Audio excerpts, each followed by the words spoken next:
You know the scene. You're sitting with a friend, one thing leads to another, and you say, "Hey, maybe I should get a robot vacuum." You never touch your phone. You don't type anything. You don't search anything. 20 minutes later, you open Instagram and there it is, an ad for a robot vacuum. In that moment, the thought that crosses your mind is the same for all of us. This phone is listening to me. In this video, I'm going to give you the answer to that question. But first, a warning. The answer is not yes. The answer is not no either. The answer is something more disturbing than both.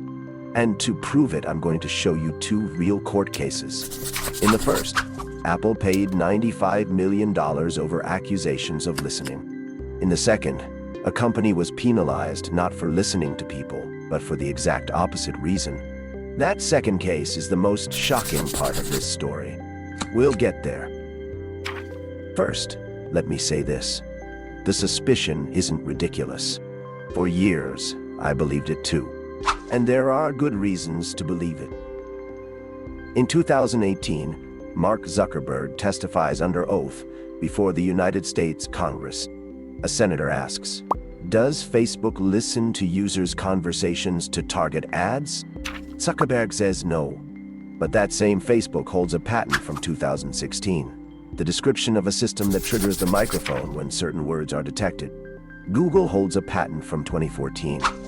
A system that analyzes ambient background sound and turns it into content suggestions. Then, 2019, a whistleblower speaks to The Guardian. Apple's contractors are listening to conversations recorded in the moments when Siri was accidentally activated. What's in these recordings?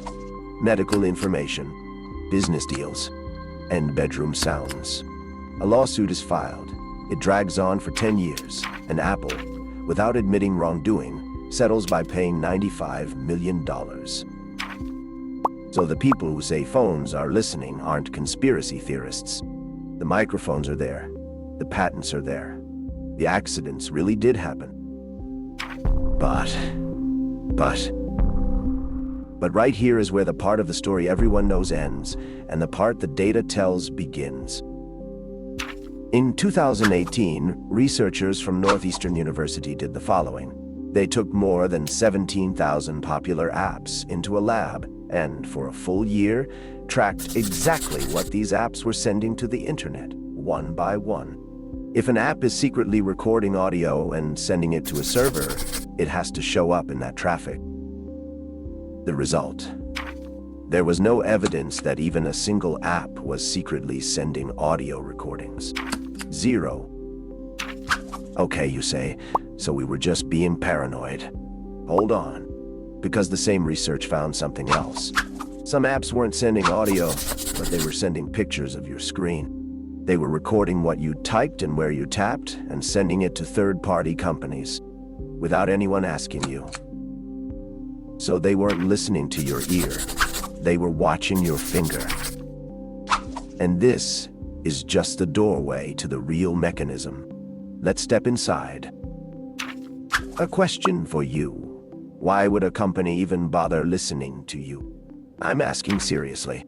24 hours of audio recording means enormous battery drain, enormous data traffic, servers to process billions of hours of meaningless recordings, and, if you get caught, billions of dollars in lawsuits.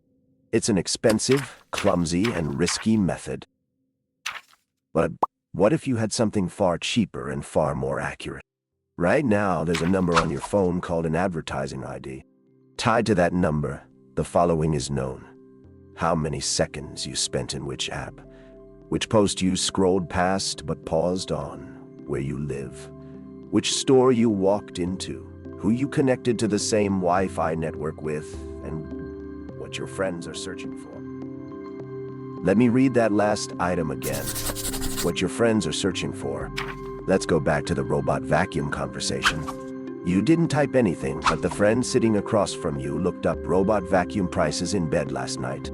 The system knows that you're in the same house, on the same network, in the same friend graph as them, and it also knows this statistical fact. People who research a product tend to talk about it to those around them. That's why the ad is shown to you too, not because it heard your conversation, but because it predicted you were going to have one. In the industry, this is called a lookalike audience. And behind it are data brokers you've never heard of, like Axiom. Just one of them claims to hold records on more than 2.5 billion consumers worldwide. You have a profile there. You never signed up, but it exists. And then there's your side of the equation. Throughout the day, you're exposed to thousands of ads.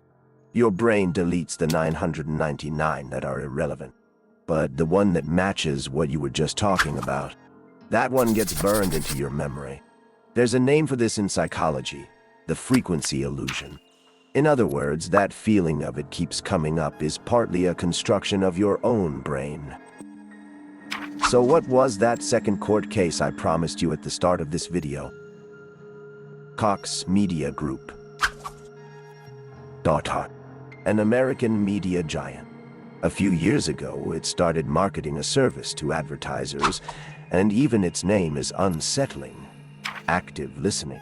Its claim was this: we capture conversations from the microphones of smart devices and give you the ability to target those people. In other words, the nightmare itself, complete with a sales brochure. The scandal blew up, and the American Federal Trade Commission opened an investigation. And the result of that investigation is the biggest twist in this whole story.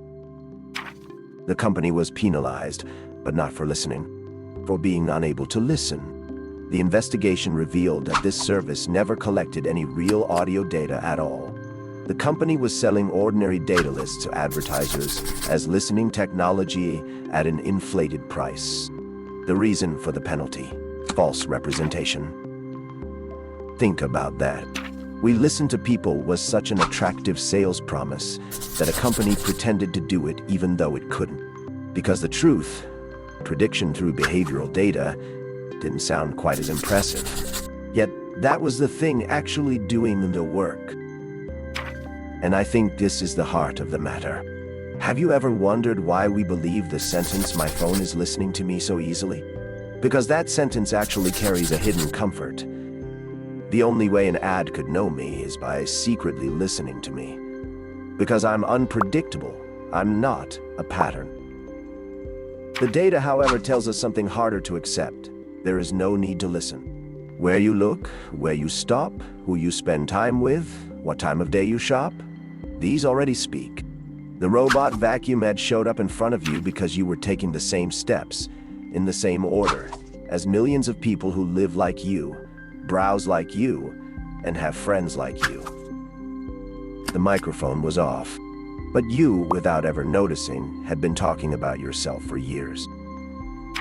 Maybe the question we should be asking isn't, "Is my phone listening to me?" The question is this: if we can be known this well without any need to be listened to, where does the thing we call privacy even begin? Worth thinking about.